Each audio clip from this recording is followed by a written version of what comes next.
Guys, welcome back to my channel, and I have another exciting B&M figure review for you.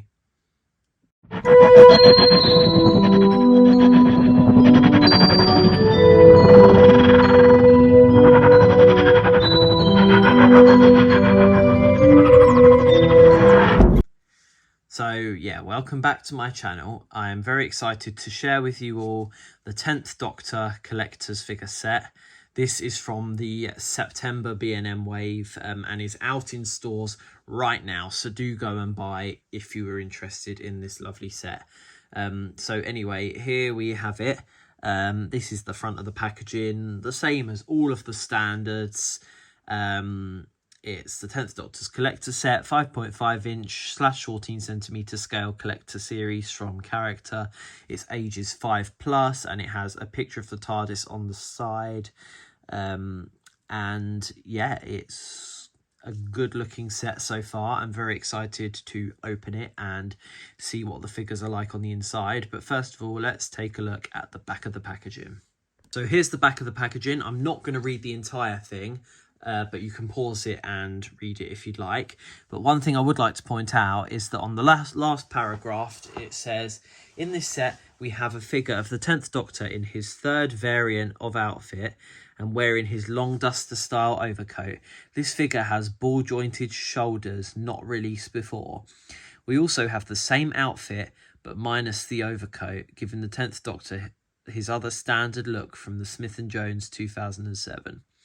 I won't read the rest of it, but either way, the point I'd like to make is ball jointed out shoulders.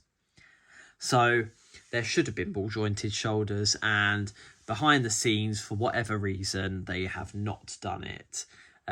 However, clearly it exists, so I would not let that be too much of a disappointment, because clearly we will get it eventually. It just happens to not be in this set.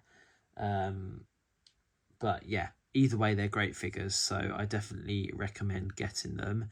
But either way, let's take a look at the figures out of the box. Here's the figures out of the packaging, and I am going to rotate them. No, I'm not. So here we have the figures out of the packaging. And yeah, I do quite like the set. I think, being completely honest, there are better variants they could have done. But for whatever reason, they decided to do them. And for what they are quite good figures, really. What I think I would have liked to have seen is the purple shirt from the Time Crash.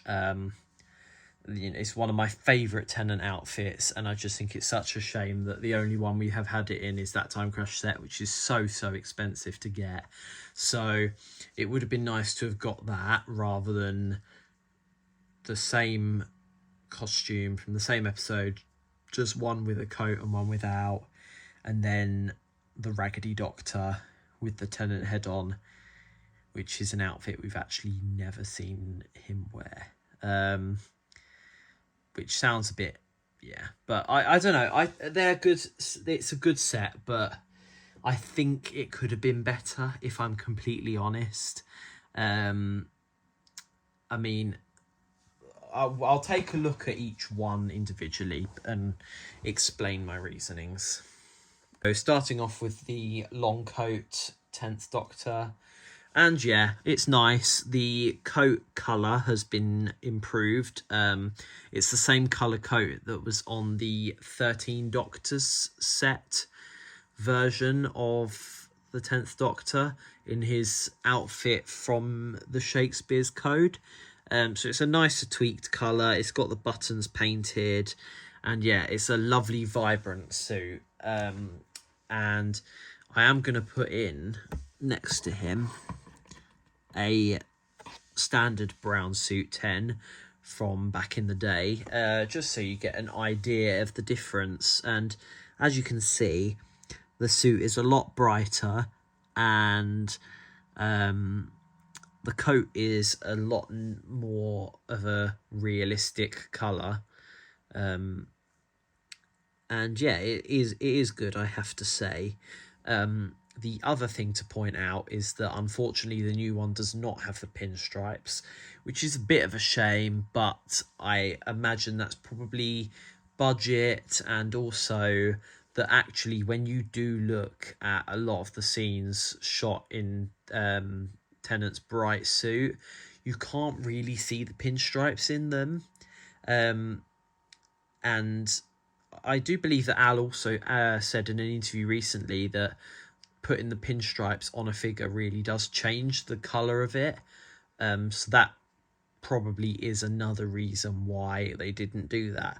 But yeah, it does look good. It's just I would have liked to have seen the spiky hair head sculpt, maybe the End of Time style one, or even the Satellite 5. I know it's a different sort of neck connection, but actually it still would have looked lovely, and if they could have got the budget to change that neck piece on there, it would have been a really, really lovely variant to have.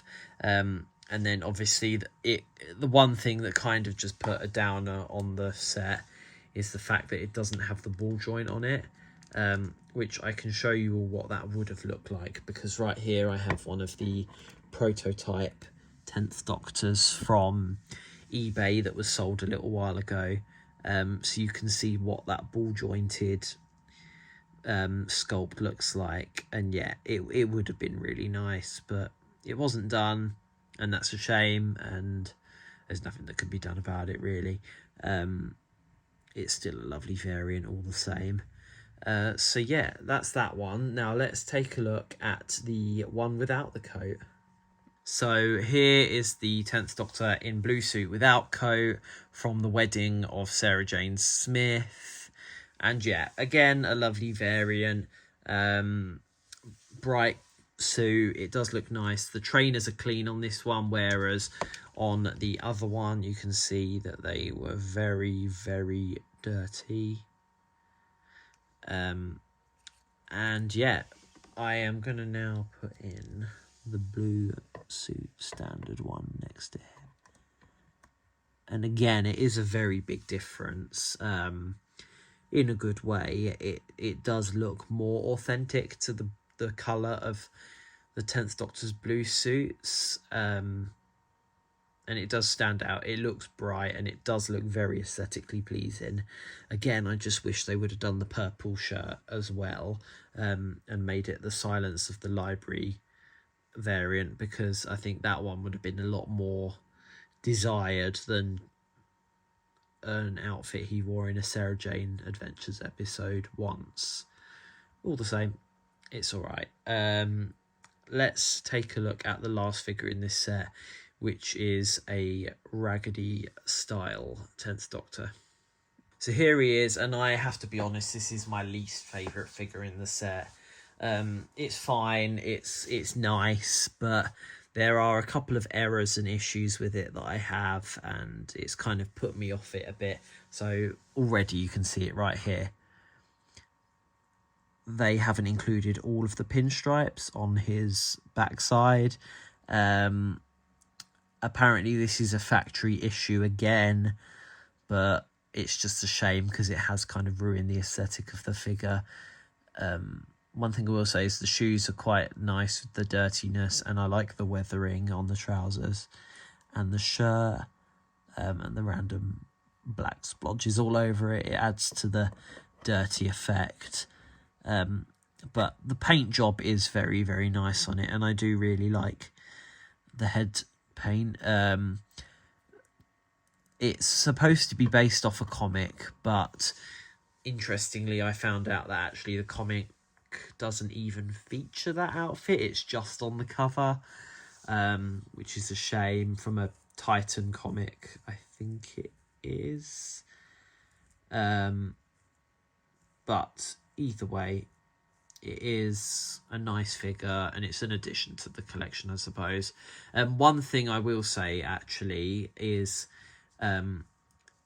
customizers out there that are wanting to use this to make something, you could very easily do the scene in Journey's End where the 10th Doctor turns up on Wilf and Sylvia's door with Donna and is saying help me, and brings her in when she's losing her memory of the Doctor. That could be quite nice. You could just paint the shirt a light blue and get rid of all the dirtiness, and then kind of add some darker blue weathering into it to make it look like his shirt's wet, and maybe do his hair darker and glossy wet. That could work quite well. So it does have its uses. It's just it feels like a bit of a filler figure that was just chucked in there just to make it a 3-pack. But yeah, anyway, it's all right. Yeah, that's my review of the 10th Doctor collector figure set. Overall, it's a good set. I do like it. They're lovely variants to have, very aesthetically pleasing, and I am very pleased that I bought them. However, I think the one thing that lets it down is what we could have had, which is the ball jointed shoulders and a purple shirt. Either way, we didn't get it, and it's a nice variant to have, so I still would recommend picking it up. So yeah, thank you all for watching. Please like and subscribe, and I will see you all soon.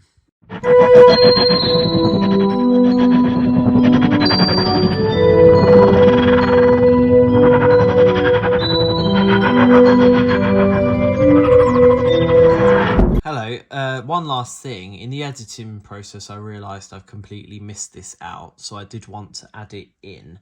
So I'd like to say a huge thank you to Anthony Fagan, who helped me to get these sets. He gets these sets in bulk from his local B&M, who order them in especially for him. So it doesn't affect the allocated stock to his store, so they'll still have the same amount put on shelves. It just so happens that they get extra boxes to give directly to him to buy. And he then sells them to Whovians who are unable to get to B&M stores, you know, for any reason. They could be in another country, or their stores just simply don't stock them. So yeah, I'd like to say a huge thank you to him for helping me get these sets. I will put a link down below to his Facebook page too, where he shares updates whenever he gets the new sets in. And if you just drop him a DM, he should be able to help you out if he does have them in stock. So yeah, a huge thank you to Anthony, and yeah, thank you and goodbye.